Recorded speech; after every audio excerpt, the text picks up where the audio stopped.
Jaya booster சுகரை control பண்ணும், உங்க ஆரோக்கியத்தை மீட்டு தரும். சர்க்கரையை கட்டுப்படுத்துறதுக்கான எளிமையான வழிமுறை, இயற்கையான வழிமுறை. அனைத்து மருந்து கடைகளிலும் கிடைக்கும். எவ்வளவு ரூட் மாஃபியாவுக்கு செலவு பண்ணாங்க, எவ்வளவு வந்து விஓசிக்கு வாய்ஸ் ஆஃப் காமனுக்கு ஸ்பெண்ட் பண்ணாங்க, இந்த பணம் எல்லாம் எப்படி வந்துச்சு? லாட்ரி பணமா அப்படிங்கிறதுக்கான விளக்கம் இது வரைக்கும் அவர் சொல்லவே இல்லையே. அப்ப ஏதோ ஒரு ரூபத்துல தவறான வழியில பணம் வந்திருக்குங்கிறது உறுதி. அது கொஞ்சம் கொஞ்சமா வெளியே தெரிய வர்றதை அமுக்க பாக்குறாங்க, அவ்வளவுதான். அப்ப இன்னும் இடி கேஸ் முடியல, முடிஞ்ச ரிசல்ட் வந்தா தானே தெரியும். அப்ப பிஜேபியினுடைய மிரட்டலுக்கு நீங்கள் அடிபணிந்து கொண்டிருக்கிறீர்கள். உங்களுடைய மனைவி, உங்களோட மாமியார், உங்களுடைய மாமனார், உங்களுடைய மனைவியினுடைய மாமா எல்லாருமே இடி கேஸ்ல இருக்காங்கன்னா, அப்ப அமித்ஷா அவர்களுடைய கட்டுப்பாட்டில் இருக்கக்கூடிய இடி துறையினுடைய வழக்கு தானே அது.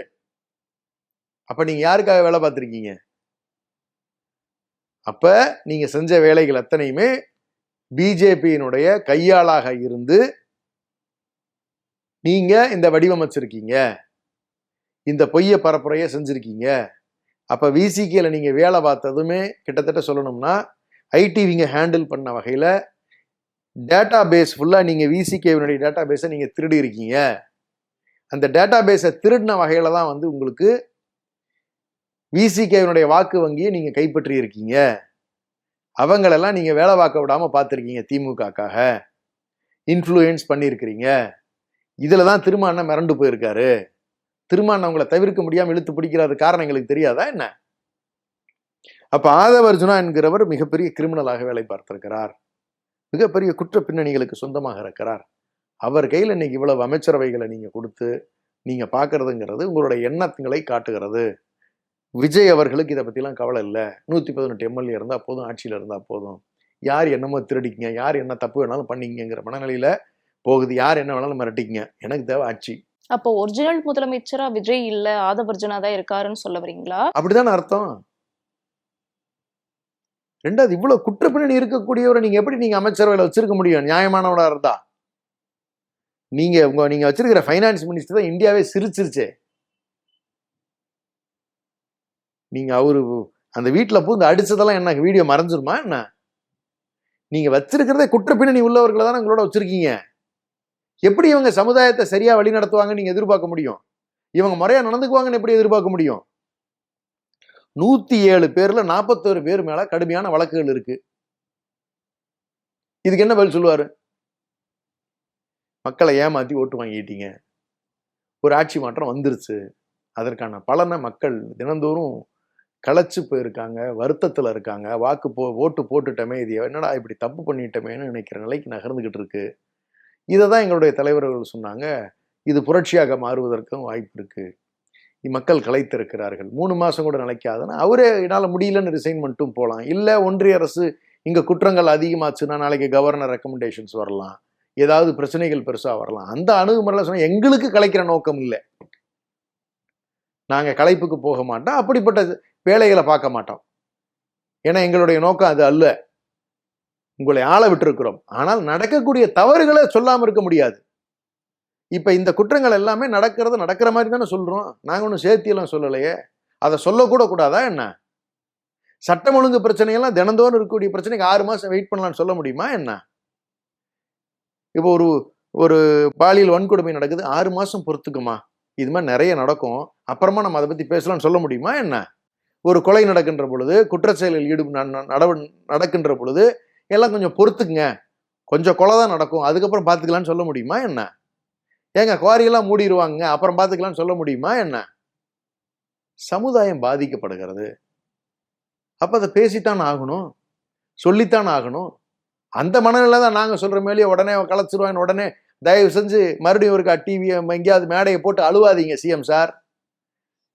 சரி செய்யறதுக்கு வழி இருக்கான்னு பாருங்க, இந்த பிரச்சனைகள்லாம் தீர்க்க பாருங்க. மறுபடியும் வந்து இந்த விக்டிம் கார்டெல்லாம் பிளே பண்ணாதீங்க, மக்கள்லாம் நம்ப மாட்டாங்க.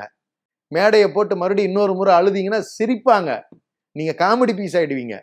முழுக்க ஏற்கனவே அந்த நிலைக்கு தான் நகர்ந்துகிட்டு இருக்கீங்க. மீண்டும் அதெல்லாம் எடுபடாது, அந்த கார்டெல்லாம் ஓவர். அதனால எங்களை பொறுத்தவரை தமிழ்நாடு மிக மோசமான நிலையை நோக்கி நகர்ந்து கொண்டிருக்கிறது. இது எப்படி சரி செய்ய போறாங்கன்னு தெரியல. மக்கள் உண்மையிலேயே வந்து ஒரு பாவமான நிலையில் இருக்கிறார்கள்ங்கிறது எங்களுக்கு மிகுந்த வருத்தத்தை அளிக்குது. திமுக மாதிரியான எதிர்க்கட்சிகள் என்னதான் தாவேக்கா மேல இப்படி குற்றம் சுமத்தினாலுமே அதிமுகவை சேர்ந்த சில கட்சிகள் உட்பட பல கட்சிகள் இருந்து எக்கச்சக்கமான பேர் தாவேக்கால இணைஞ்சிட்டு தான் இருக்காங்க. அப்ப தாவேக்கா அரசு வலுவடைதுன்னு தானே நம்ம எடுத்துக்கணும். எப்படி அது பலவீனமாகுதுன்னு எடுத்துக்க முடியும்? வலுவாகுதுன்னு சொல்லவே முடியாது. என்ன காரணங்கிறத நான் தெளிவாக சொல்லிடுறேன்.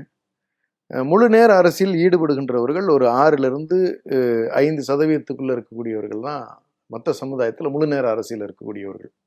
அதில் அதிமுகவில் முழு நேர அரசியலில் இருக்கக்கூடியவர்கள் 1% 1.5% தான் வரும். வாக்கு பெற்று வெற்றி பெறுவதற்கு நமக்கு 35% தேவை. இப்போ இந்த ஆட்சி வந்துருன்னா 10%. இந்த 1.5% இருக்கக்கூடியவர்களில் சிலர் தான் போறாங்க. அப்படின்னா 0.01% தான் போறாங்க, அல்லது 0.1% வரைக்குமே கூட வச்சுக்கலாம். அது மாற்றத்தை ஏற்படுத்திடுவோம்னா மாற்றத்தை ஏற்படுத்தாது. மக்கள்கிட்ட நம்பிக்கையை பெறுவதும் நல்லாட்சி கொடுக்கறதும் தான் மாற்றத்தை ஏற்படுத்துமே ஒழிய, இப்படி ஓடுகின்றவர்கள் பதவி ஆசையில் ஓடுகிறார்கள். அங்கே போனாலும் அவங்களுக்கு ஒன்றும் கிடைக்க போகிறது இல்லை. ஏன் தெரியுமா?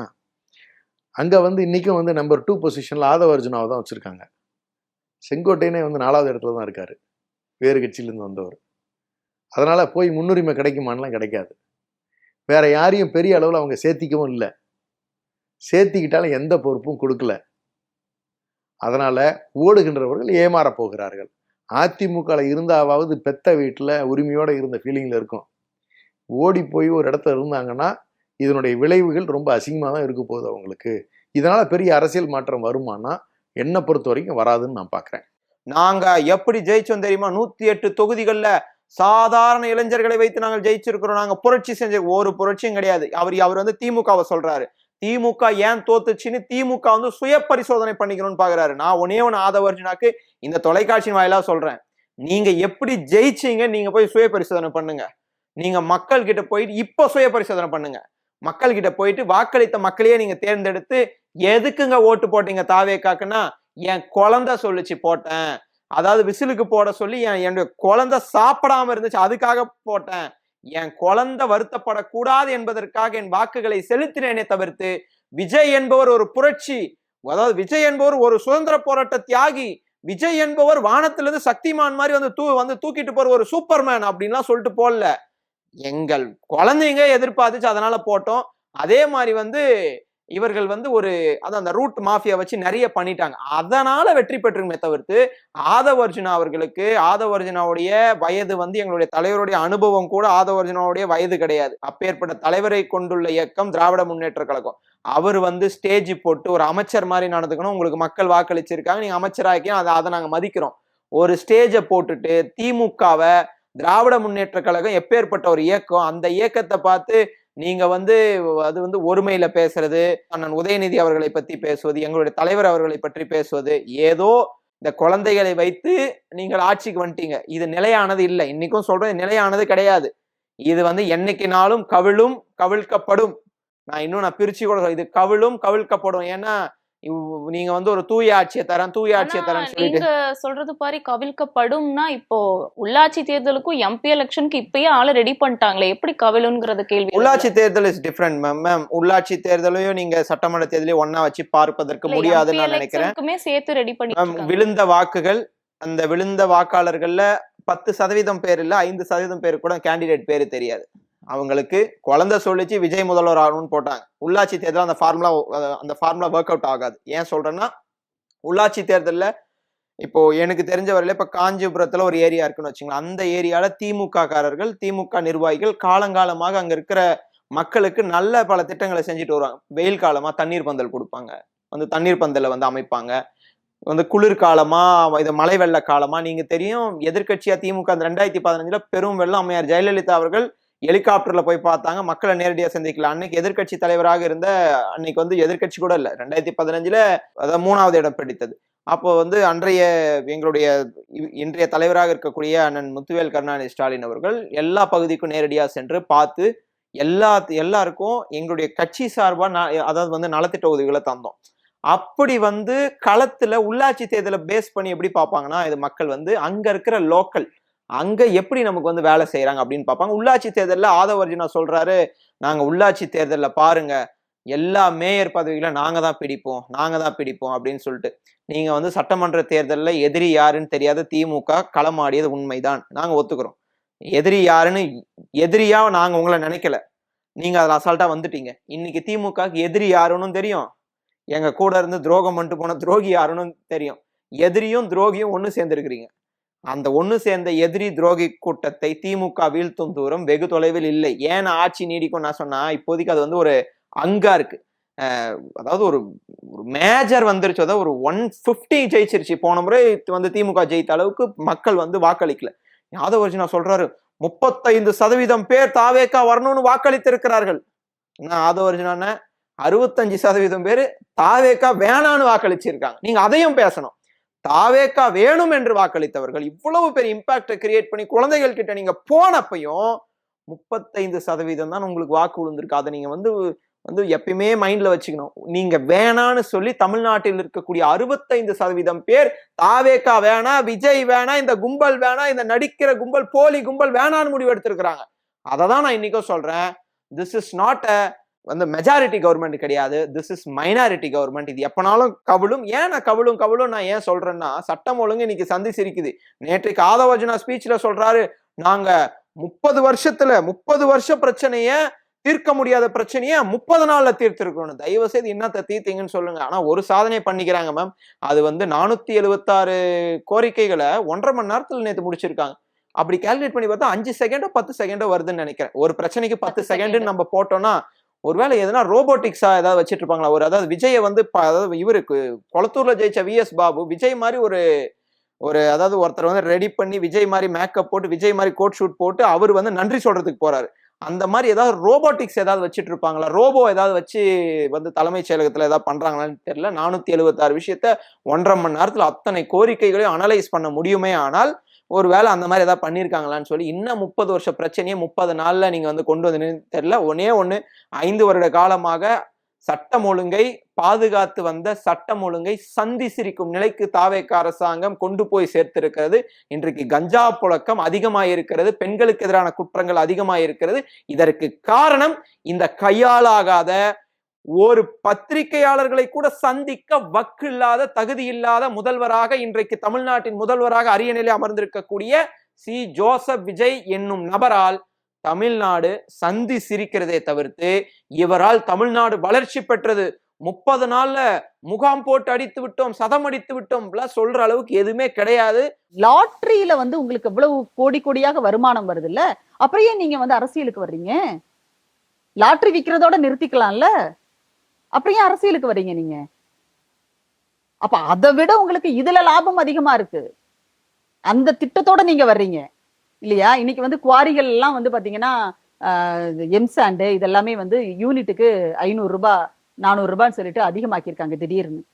என்ன அப்படின்னு பார்த்தா அந்த அந்த அதிகமான தொகை எல்லாமே வந்து ஆதவர்ஜுனாவோட கணக்குக்கு போகும். அவர் அங்கிருந்து அவருடைய ட்ரீம் சொல்லிட்டு ஒரு நிறுவனம் அந்த எங்க மேற்கு வங்கத்துல, அதுதான் வந்து இவங்களுடைய லாட்டரி இதெல்லாத்தையுமே கட்டுப்படுத்துற இடத்துல வந்து இவங்க தான் இருக்காங்க, மார்டின் குடும்பம் தான் இருக்கு. அப்போ அதுக்கு இவங்க ஒரு பெருந்தொகை அங்க கொடுக்க வேண்டியது இருக்கு. அதனால இங்க வந்து குவாரி முதலாளிகளினுடைய தலையில ஆதவ் கை வைக்கிறாரு அப்படிங்கிற ஒரு பெரிய குற்றச்சாட்டு இருக்கு ஒரு பக்கம். அப்போ இந்த மார்டின் குடும்பத்தினுடைய லாபத்திற்காகத்தான் அரசியலையே அவங்க வந்து இன்றைக்கு தமிழ்நாட்டுல நடத்திட்டு இருக்காரு ஆதவர்ஜுனா. அப்போ அதுல உங்களுக்கு அவ்வளவு லாபம் வர்றப்ப எதுக்காக நீங்க அரசியலுக்கு வரீங்க? அப்ப ஏன் நீங்க வந்து அடுத்தடுத்த கட்டத்துக்கு நீங்க போவீங்க, ஆனா வந்து தமிழ்நாட்டு பிள்ளைகள் வந்து படிக்காம விளையாடிட்டு, எனக்கு ஒண்ணும் புரியல. இப்ப எல்லா விளையாட்டு வீரர்களுமே படிக்காம வெறுமனே விளையாட்டை மட்டும் தான் விளையாடி முன்னேறி வந்திருக்காங்களா?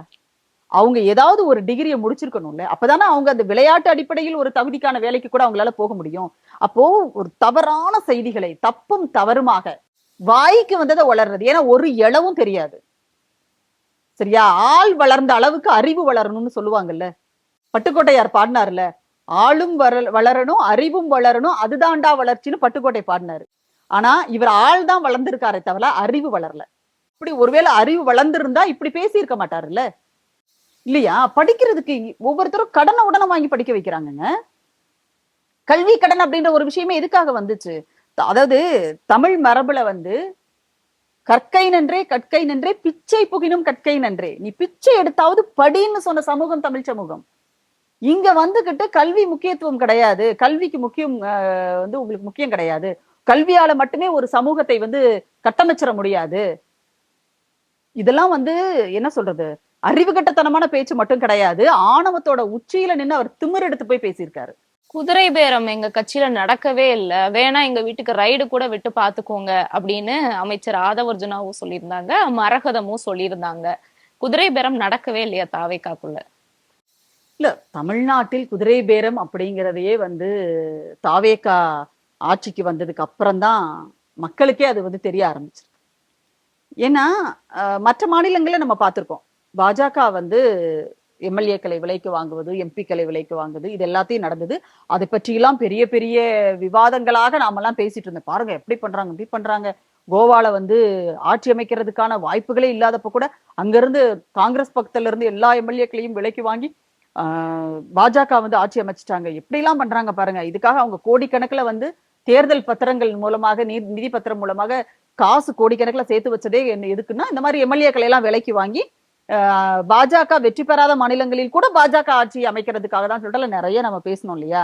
அதை இன்றைக்கு நம்ம தமிழ்நாட்டிலேயே பார்க்கக்கூடிய ஒரு என்ன சொல்றது, ஒரு ஒரு கேடுகட்ட ஒரு நிலையை வந்து இன்றைக்கு தாவேகா அரசு தான் வந்து இங்க ஏற்படுத்தி கொடுத்திருக்கு. நீங்க யோசிச்சு பாருங்க, அதிமுகவில இருந்து இவங்க ஆட்சி அமைச்சதுக்கு அப்புறமா வந்து அதிமுகவில இருந்து எம்எல்ஏக்கள் வர்றாங்க, ராஜினாமா பண்றாங்க, உடனே அடுத்த நிமிஷமே வந்து தாவேகால இணையிறாங்க. அப்ப இதுக்கெல்லாம் பேரு குதிரை பேரம் கிடையாதா? அதாவது ஆட்சி அமைப்பதற்கு பெரும்பான்மை இல்ல, ஆதரவு தானா வந்து ஆதரவு கொடுக்கறதுங்கிறது வேற, நீங்க போய் போய் பேச்சுவார்த்தை நடத்தி ஆதரவு கேட்பது அப்படிங்கிறது வேற. இப்ப எந்த அடிப்படையில வந்து இவங்க எல்லாம் வந்து உங்களுக்கு ஆதரவு கொடுத்திருக்காங்க? இப்ப அதிமுகவில இருந்து இவ்வளவு பேர் வந்து சேர்றாங்களே, இதுக்கு பேர் என்ன? இந்த இன்னைக்கு வந்து சி விஜயபாஸ்கர் வந்து விராலிமலை சட்டமன்ற தொகுதி சட்டமன்ற உறுப்பினர் இதை வந்து ராஜினாமா பண்ணியிருக்கிறாரு. அடுத்து அவர் தாவேகாவுக்கு போறதா சொல்றாங்க. இப்ப இதுக்கெல்லாம் பேர் என்ன? யார் வீட்டுல ரெய்டு விட சொல்றாரு? ஆதவர்ஜுனா வீட்லயா? அவர் வீட்டுல ரெய்டு விட்டு, அது ஏற்கனவே பல ரெய்டுகள் நடந்துட்டு இருக்கு இல்லையா, மார்டின் குடும்பத்துல பல ரெய்டுகள் வந்து நடந்திருக்கு. அதெல்லாம் ஒரு பக்கம் இருக்கு. அதுல இதெல்லாம் தப்பிக்கிறதுக்காக தானே அரசியலுக்கே வர்றாங்க. லீமா ரோஸ் அவர்களாகட்டும், அல்லது வந்து ஆதவர்ஜுனாவாகட்டும், அல்லது பாண்டிச்சேரியில் தனியாக ஒரு கட்சி தொடங்கி பாஜகவோடு கூட்டணி வைத்து அங்க ஒரு ஆட்சி, ஒரு அதிகாரத்துல வந்து உட்கார்ந்து இருக்கிறாரே ஆதவர்ஜுனாவினுடைய மைத்துனர், அவரா இருக்கட்டும், எல்லாருமே எதுக்காக நீங்க அரசியலுக்கு வரீங்க? மக்கள் சேவை செய்யறதுக்கா? இந்த ரெய்டுகள்ல இருந்தெல்லாம் இந்த லாட்டரி குடும்பத்தை காப்பாத்திக்கிறதுக்காக, லாட்டரி சொத்துக்களை காப்பாத்திக்கிறதுக்காக நீங்க அரசியலுக்கு வந்திருக்கீங்க. இப்ப என்ன, அதாவது பாஜக சொல்படிதான் நாங்க ஆட்சி அமைச்சிருக்கோம், அவங்க சொல்படிதான் நாங்க எல்லாம் பண்ணிட்டு இருக்கோம், சோ இடி இதெல்லாம் வந்து எதுவும் பண்ணாது எங்கலன்ற தைரியத்துல அவர் எங்க வீட்டுக்கு ரெய்டுக்கு வாங்கன்னு கூப்பிடுறாரு. ஆனா ஒரு விஷயம் தெரிஞ்சுக்கணும், ஒருவேளை பாஜகவுக்கு வேறு ஏதாவது ஒரு திட்டம் இருக்குமானால் உங்க வீட்டுக்கு ரெய்டு வர்றதுக்கும் அவங்க தயங்க மாட்டாங்க. மின்வெட்டு தொடர்ச்சியா தமிழகத்துல நடக்கிறதுக்கு காரணம் திமுக தான் மின்துறை அமைச்சர் சொல்லியிருந்தாரு. ஆனா இப்ப பார்த்தா சிஎம் விஜய் தலைமையில மின்வெட்டு ஏன் நடக்குதுன்னு சொல்லி ஆலோசனை பண்றாங்க. திமுக மேல குற்றச்சாட்டினவங்க ஏன் அதை பத்தி ஆலோசனை பண்ணணும்னு ஒரு கேள்வி எழுதில்ல? முன்னுக்கு பின் முரணா பேசுறாங்களா இவங்க? இல்ல, அதாவது நடக்கிற எல்லாத்துக்குமே திமுக, இப்ப நடக்கிற வன்முறைகள் இது எல்லாத்துக்குமே திமுக தான் ஆள் சப்ளை பண்றாங்க. சரியா? அவங்கதான் ஆட்களை வந்து சப்ளை பண்ணி இந்த வந்து அந்த பெண்களை வந்து பாலியல் வன்கொடுமை பண்ணுங்க, இந்த குழந்தைய பாலியல் வன்கொடுமை, இது எல்லாமே திமுக தான் பண்ணிட்டு இருக்காங்க. ஏன்னா அந்த நினைப்புலதான் விஜய் வந்து அங்க உட்கார்ந்துட்டு இருக்காரு. ஆட்சிக்கு வர்றதுக்கு முன்னாடி ஒரு கட்சி இன்னொரு கட்சி மேல ஒரு குற்றச்சாட்டை சொல்லுவதோ அல்லது வந்து விமர்சனங்களை வைப்பதோ, அதெல்லாம் வந்து அவங்கள திட்டுறது வைக்கிறது, இது எல்லாமே வந்து தேர்தல் நேரங்கள்ல நடக்கிறதா. ஆட்சிக்கு வந்துட்டதுக்கு அப்புறம் நீங்க தானே இந்த நாட்டுக்கு முதலமைச்சர், இந்த மாநிலத்துக்கு முதலமைச்சர், உங்க கையில தானுங்க வந்து நிர்வாகம் எல்லாம் இருக்குது. எல்லா இடத்துலயும், அதாவது என்னன்னா, ஒரு மின்சாரத்துறையை பொறுத்தவரை இவங்க சொல்றாங்க பழைய டெண்டர்கள் எல்லாத்தையும் நாங்க வந்து நிறுத்தி வச்சுட்டோம், கேன்சல் பண்ணிட்டோம்ன்றாங்க. ரைட்டு. அதாவது சில இடங்களில் சில தவறுகள் நடந்திருக்கலாம், அது எல்லா ஆட்சியிலுமே இருக்கும் தான். ஒரு ஆட்சி வந்து 100% அப்படின்லாம் நம்ம சொல்ல முடியாது. ஏன்னா பலதரப்பட்டவர்களை கொண்டு நடக்க போகிற ஒரு ஆட்சியில எல்லாவற்றையும் நாம வந்து 100% கண்காணிச்சிட்டு இருக்க முடியாது. அப்ப நீங்க உண்மையிலேயே என்ன செஞ்சிருக்கணும் அப்படின்னா, இந்த செயின் சப்ளை இருக்கு இல்லையா, அது வந்து அறுபடாமல் நீங்க அதை அப்படியே ஸ்மூத்தா நடக்கிற மாதிரி வச்சுட்டு நீங்க சைட்ல நீங்க வந்து ஆய்வு பண்ணுங்க, என்ன வேணா பண்ணுங்க.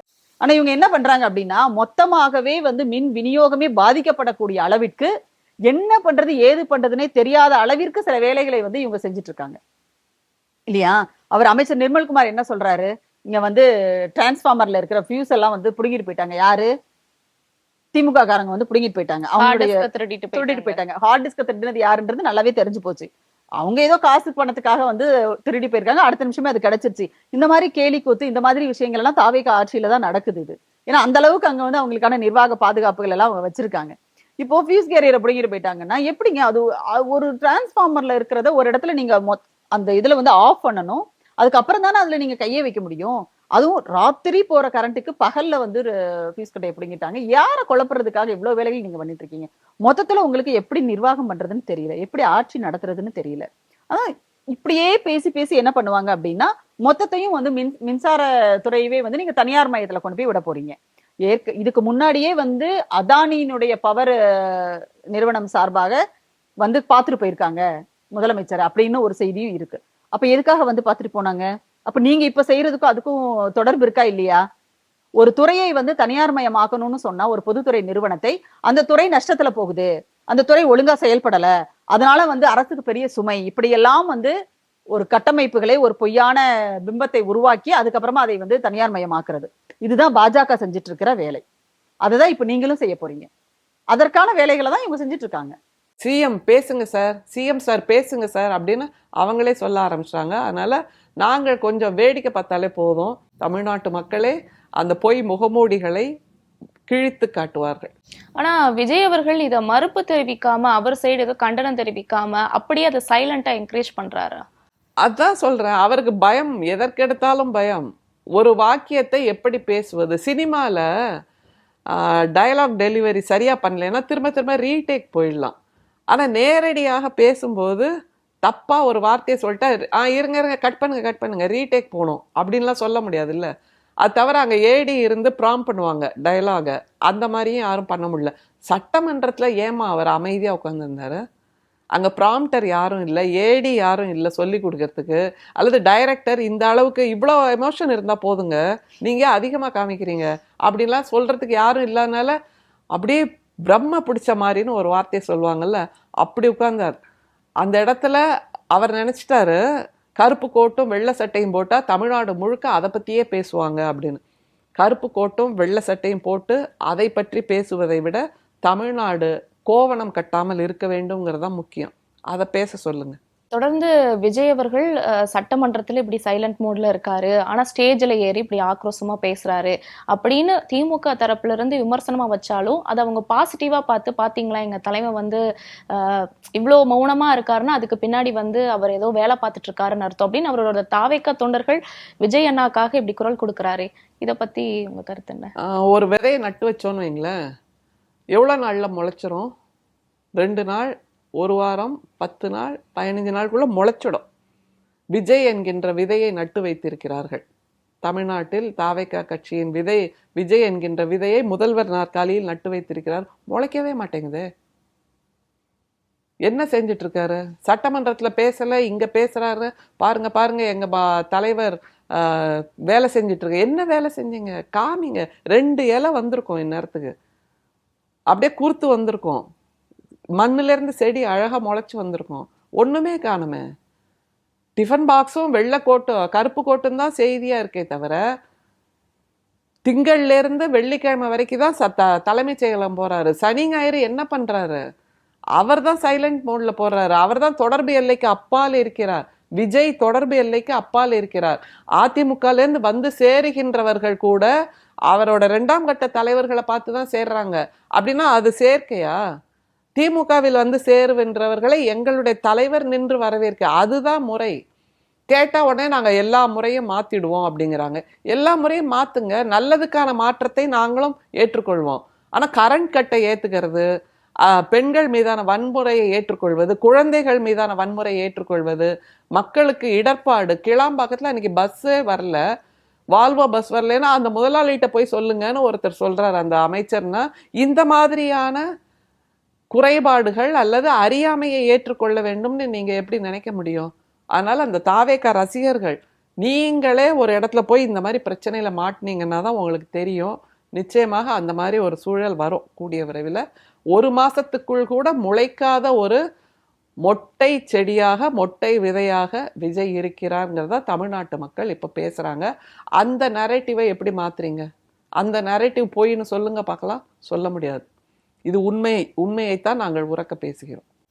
1 மணி நேரத்துல முதல் முறையா நடந்த அமைச்சரவை கூட்டத்துல 400க்கும் மேற்பட்ட திட்டங்களை பத்தி கலந்து ஆமா. ஆலோசனை பண்ணிட்டோம் அப்படின்னு சொல்லி மின்துறை அமைச்சர் சொல்லியிருந்தாரு. முதலமைச்சர் அறிக்கை வெளியிட்டிருந்தாரு. இது சாத்தியமாகுமா 1 மணி நேரத்துல?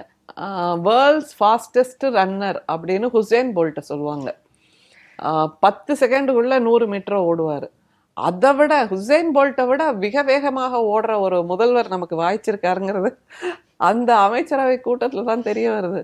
கிட்டத்தட்ட 75 நிமிஷமா, ஒரு நிமிஷத்துக்கு ஒரு திட்டத்தை நீங்க பேசணுமா இல்லையா? திட்டத்தோட பேரை சொல்லி இதோட பயனாளிகள் யாரு, இதுக்கு இவ்வளோ ஃபண்ட் இருக்கு, இப்படி நாங்க எக்ஸிக்யூட் பண்ண போறோம்னு அமைச்சர்கள், கூடுதலாக இருக்கக்கூடிய அதிகாரிகள் அந்த செயல் விளக்கத்தை சொல்றதுக்கு கூட 1 நிமிஷம் ஆகும். அப்ப 436 திட்டங்களை பேசியிருக்கீங்க அப்படின்னா காதுல பூ சுத்துறாங்கன்னு சொல்லுவாங்க. இது பூ இல்ல, பூக்கடையை சுத்துறாங்க, நந்தவனத்தை சுத்துறாங்கன்னு நிச்சயமா சொல்லலாம். காதுல பூ சுத்துறதை தவிர தாவேக அரசில் எதையுமே செய்யவில்லை. அதுலயும் இந்த அமைச்சரவை கூட்டம்ங்கிறது ரொம்பவே அந்த காகித பூவை சுத்துறாங்க. நெஜ பூ கூட சுத்தல, காகித பூ. சிந்திக்க தெரியாதவர்களாக தமிழ்நாட்டு மக்கள் இருக்கிறார்கள்னு இவங்க நம்புறாங்கல்ல. அப்ப இவங்களுக்கு நீங்க வேற என்ன பேர் சொல்வீங்க? அதை வேற சொன்னா தலைவர் கோச்சுப்பாரு. உங்களை தற்கூரின்னு சொல்லிட்டா நான் வந்து நிற்பேன் அப்படி. நீங்க தான் வந்து நின்னீங்களே, பார்த்தமே. கரூர் 41 பேரை கொன்னுட்டு நின்னீங்க. நடந்த எல்லா மாநாட்டிலையும் திருச்சியில 6 பேர், மதுரையில 6 பேர் அப்படின்னு மொத்தமா 33 பேர். அதை நம்ம பேசுறதே இல்லை. அந்த 6 மாநாட்டிலேயே 33 பேர் செத்து போயிருக்காங்க. அவங்கள்ட்டயும் வந்து நிக்கல. அன்னைக்கு கோயம்புத்தூர் பிரச்சனையில அந்த அம்மா சொல்றாங்க, நீங்க சினிமால வர்ற மாதிரி அப்படியே தாவி குதிச்சு வந்து இங்க நின்று எங்களுக்கு ஆறுதல் சொல்வீங்க நம்பிதானே நாங்க ஓட்டு போட்டோம், நீங்க திரும்பியே பார்க்கலையே விஜய் சார் அப்படிங்கிறாங்க. மக்கள் முடிவு பண்ணிக்கிட்டோம். நாம சொல்லத்தான் முடியும். விஷத்தை தான் நான் சாப்பிடுவேன்னு பிடிவாதமா நின்னீங்கன்னா அது உங்க தலையெழுத்து. தேர்தல் நடந்தப்போ கூட, இல்ல தேர்தலுக்கு முன்னாடி கூட வந்து அதிமுகவை விமர்சனம் பண்ணாம மௌனமா இருந்தாரு விஜய். பெருசா விமர்சனம் பண்ணல. அதே மாதிரி இப்ப பாஜகவை விமர்சனம் பண்ணாம கடந்து போறாரு. அப்ப வருங்காலத்துல பாஜக கூட கூட்டணி வைக்க கூட தாவேக விஜய் வந்து வாய்ப்பு இருக்கா? நீங்க கூட்டணி வைக்கலன்னு ஏன் இன்னமும் நம்புறீங்க? பிரதமர்கிட்ட போய் என்ன பேசிட்டு வந்தாருங்கிறத உங்களுக்கு தெரியாது. பிரதமர்கிட்ட எதுக்கு போனாரு? நான் உன்னுடைய அடிமைதான், நீ சொல்வதைத்தான் நான் கேட்க போகிறேன்னு ஒரு ஒப்புதல் வாக்குமூலம் கொடுக்கறதுக்கு தான் போயிருக்கார். இல்லைன்னா என்ன நடந்தது? ஒரு பிரதமர்கிட்ட ஒரு மெமோரண்டம் கொடுத்துருப்பாங்க. அதற்கான நடவடிக்கை என்ன? போயிட்டு வந்து இவ்வளோ நாள் ஆயிடுச்சு, அதற்கான செயல்பாடு ஏதாவது வந்ததா? நீங்கள் கொடுத்ததுக்கான ஒப்புதல் கடிதமோ இல்லை இந்த விஷயத்தை இப்படி பண்ணலாங்கிற எக்ஸிக்யூஷன் லெட்டர் ஏதாவது வந்ததா? அதுவும் இல்லை. அப்படின்னா நீங்கள் போய் என்ன பேசினீங்க? ஒன்றும் பேசல. நான் நீங்கள் சொல்வதை கேட்டுக்கொள்கிறேன், என்னை அந்த சிபிஐ வழக்கிலிருந்து காப்பாற்றி விடுங்க. அவரோட குடுமி அங்கே தான் இருக்குது. அதனால் அவர் பிஜேபியை பற்றி எதுவுமே பேச மாட்டார் நிச்சயமாக. எதுக்குமா இப்போ இன்னும் புரிதல் இல்லாமல் மக்கள் யோசிக்கிறாங்க? பிஜேபி அனுப்பி வைத்தவர் தான் அந்த விவேகானந்தா இன்டர்நேஷனல் ஃபவுண்டேஷன் VIF மூலமாக உருவாக்கப்படுகின்றவர்கள் தான் விஜய், அண்ணாமலை எல்லாருமே. ஆனால் அவர்கள் நிச்சயமாக நாக்பூருக்கு எதிராகவோ பிஜேபிக்கு எதிராகவோ செய்யவே மாட்டார்கள், சிந்திக்க கூட மாட்டார்கள்ங்கிறது தான் உண்மை.